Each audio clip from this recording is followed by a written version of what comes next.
घने जंगल में एक गरीब लड़का, धुएं से जन्मी एक रहस्यमयी लड़की और एक दैत्य जो उन्हें अलग करना चाहता है।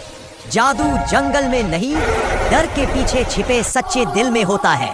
इरफान और निसा, दो दुनियाएं, एक कहानी। तो चलिए शुरू करते हैं आज का कहानी। एक बेहद गरीब लड़का था।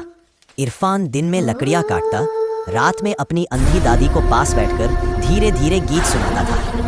एक शाम वह घने अंधड़ जंगल के उस हिस्से में चला गया जहां गांव वाले कदम रखने से भी डरते थे। उधर पेड़ों पर धुआं सा तैरता था।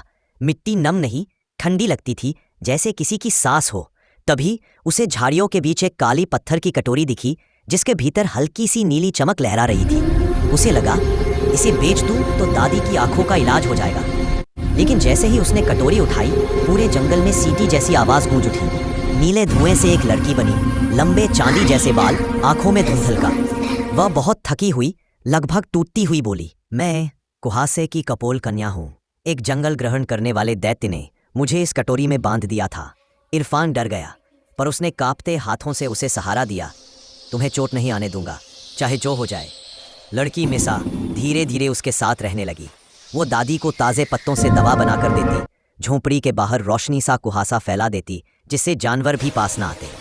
इरफान और निसा के बीच एक अनकही मासूम सी मोहब्बत पनपने लगी। पर एक रात जंगल जाग गया। आकाश में लाल चीरे पड़ने लगे, धरती से धुआं उगलने लगा और पेड़ों के बीच से उभरा जंगल दैत्य का सबसे भयंकर रक्षक, रक्तभृंग, एक विशाल चमगादड़ जैसा प्राणी जिसकी आंखें जलते कोयले की तरह थीं।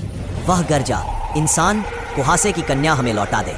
वह जंगल की शक्ति है, तुम्हारी नहीं। इरफान ने कांपते हुए भी निसा के आगे खड़े होकर कहा, वह मेरी चीज नहीं, लेकिन मैं उसे किसी राक्षस के हवाले नहीं करूंगा। रक्तभृंग का पंजा उसके सीने में धंस गया। इरफान गिर पड़ा। निसा की चीख से पूरा जंगल कांपा। उसकी आंखों से सफेद ज्वाला निकली।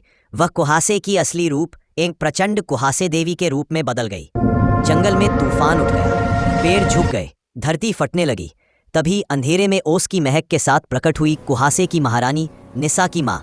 निसा रोते हुए बोली, माँ, इस इंसान ने मुझे डर नहीं दिखाया, बस अपना दिल दिखाया है। महारानी ने हाथ उठाया और इरफान के घाव भरने लगे। उसकी दादी की आंखों में रोशनी लौट आई। फिर वह मुस्कुराते हुए बोली, जो दिल बिना लालच के रक्षा करता है वही हमारी बेटी की दुनिया समझ सकता है। निसा ने इरफान का हाथ थाम लिया। जंगल का धुआं साफ हुआ, हवा हल्की हो गई। और गांव वाले आज भी कहते हैं, हर जंगल में जादू नहीं, कुछ जादू इंसान के डर के पीछे छिपे उसके सच्चे दिल में रहता है। अगर कहानी पसंद आए तो चैनल सब्सक्राइब करो।